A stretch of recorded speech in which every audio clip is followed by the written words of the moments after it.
Hello and welcome to another test track in the series of locomotives, and these are Lancashire and Yorkshire tank engines. They're 242 wheel arrangements and they're both Bachmann models that have been out around 10 years roughly. And I've had both of these. Oh, well, the one with the line and unicycle logo, that's that one, 50636, came first. Probably had that about 2015, 16 when it came out, followed by this one, which was a cheaper price when they were trying to get rid of them. Now, I've nicknamed these two the Terrible Twins. You've only rarely seen them out because of the design faults that these carry. And yeah, they need work basically from the box. You can fit, they're supposed to run on a Bachmann 6-pin decoder, alright? But I'll just give you a bit of a background on these two. So I wasn't getting it to run very well. I didn't have a Bachmann 6-pin decoder for this when I got it. It's a 6-pin socket, okay? So in my infinite wisdom, I had a spare 8-pin decoder. I thought I'd hardwire it to the loco and use that. So take out the gubbins basically, any circuit boards and that, just use the pickups and the wheels to get a signal. Didn't work. Didn't work very well at all. The loco kept stopping and stalling, and I decided to take the keeper plate off the base plate, and it's got everything is handed under there. You've got little springs and everything under those front wheels that you really, there's collets and all sorts under both sets of wheels which you don't want to lose. And on top of that, those front wheels there, these ones, front ones here, and the ones at the rear, both pick up, right?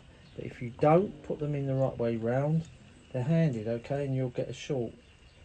So you've got to check the diagram that they're in. Anyway, cut a long story short, I'd had enough of that, and I found Olivia Trains in Sheffield do a sort of repair service, and I thought the only way around this is to get them to, it was lying in bits in the box for 8 months, 10 months, maybe longer, and I spoke to them and they said, look, send it to us as best you can.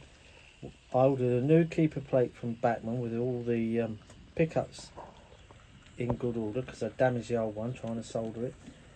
And they said, we'll fit you a new stay alive and a new decoder, which is lock sound decoder. Alright, lock.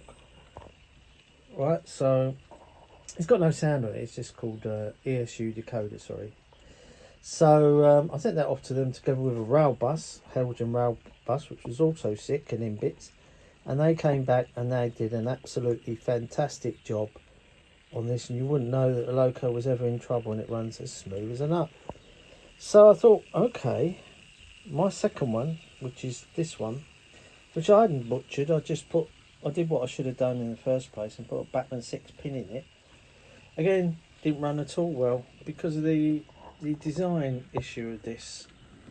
It needs to stay alive because of the very short wheelbase of the loco, the main driving wheels. So again, I thought, okay, I'd send that off to Olivia Trains in Sheffield and they can do their magic.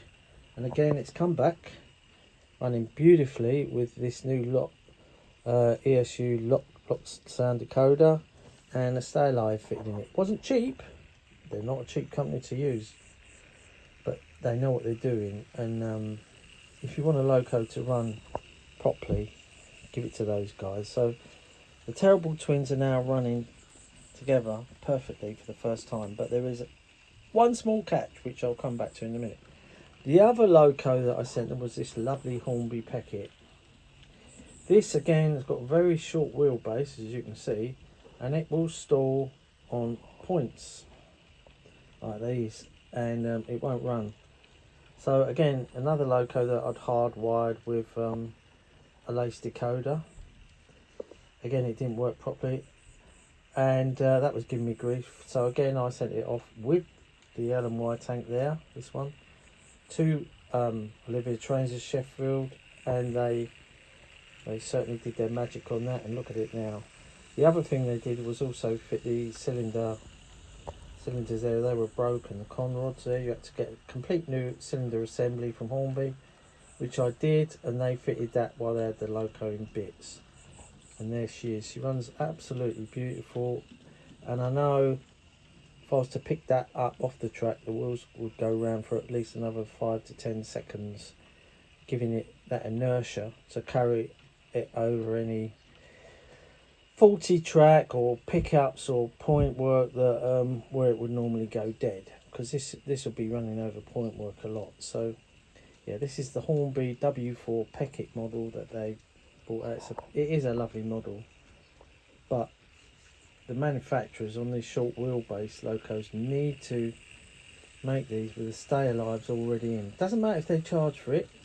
Me as a collector and, you know, model railway fan, wouldn't have to faff around sending these short wheelbase locos off to have one fitted, because I can't solder. You see, you need to know, you need to be good at soldering to do it.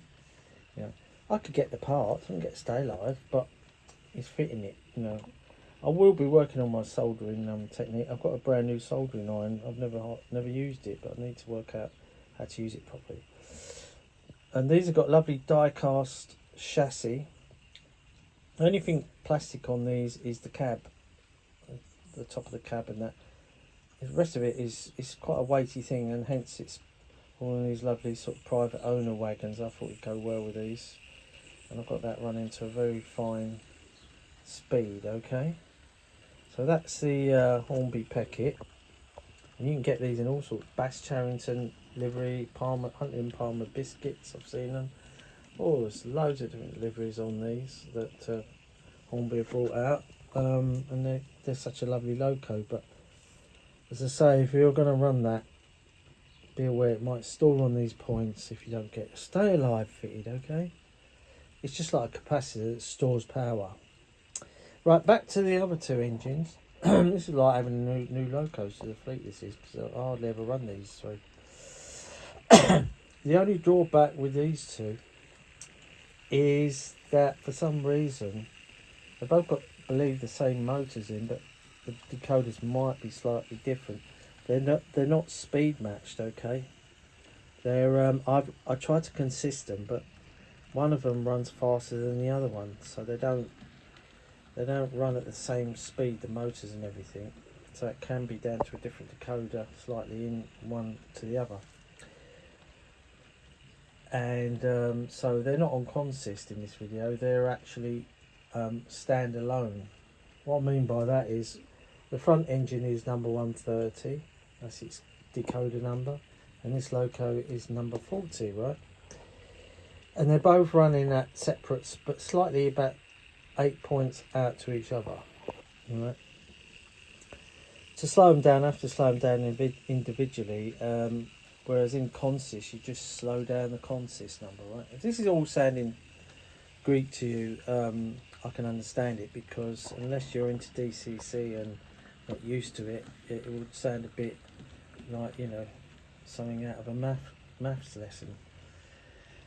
But it all become clear once you get to grips with it. And I say, get one of these Gauge Master units, because they're really good, although these ones are being phased out, so grab one while you can. They've got a new system, which I've seen it, I'm not too keen on it. Anyway, so these are running, the Terrible Twins, the Lancashire and Yorkshire tank, are running nice, and I've also dug out a suitable rake of coaches for them on Superpower Suburban thing. These are Dapol LMS open coaches with a toilet there, and that one's also got one there as well.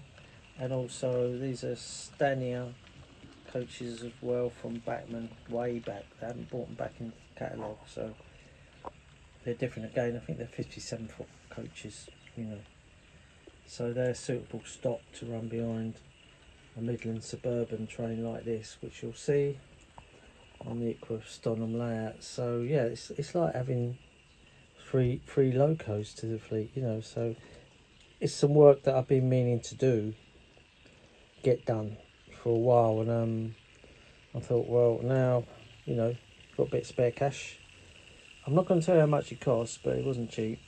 2 locos, you know. Let's just say it was in excess of £100, alright? Just to do the 2 locos and fit Stay Alive, a lot more than £100, alright?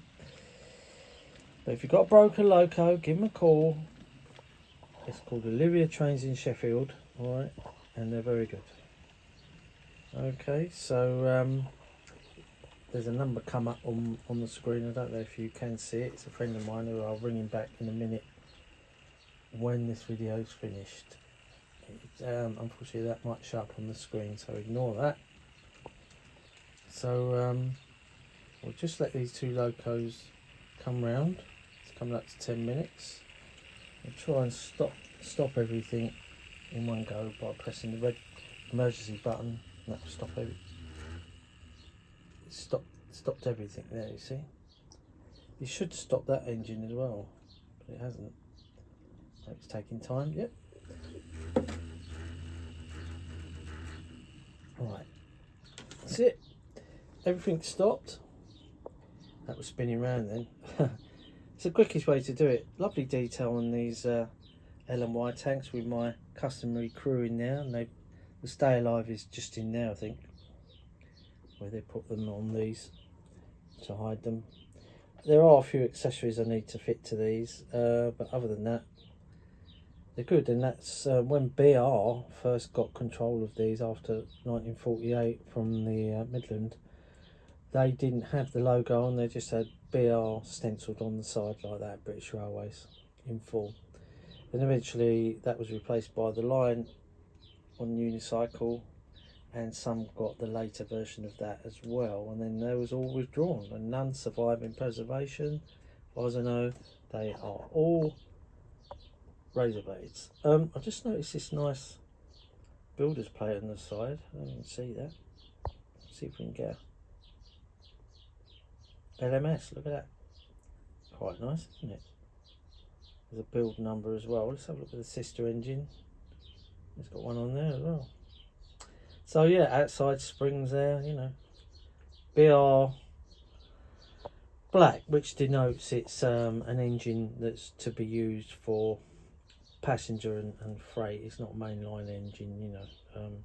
Only the express passenger engines got Brunswick green. A few escaped, like tank engines, but in the main it was express passenger tender engines that got the British Railways lime green. So there you go. That's my 2 terrible twins out for a little run, and the W4 Peckett. I hope you enjoyed that one, and I'll see you on the next one. Bye for now.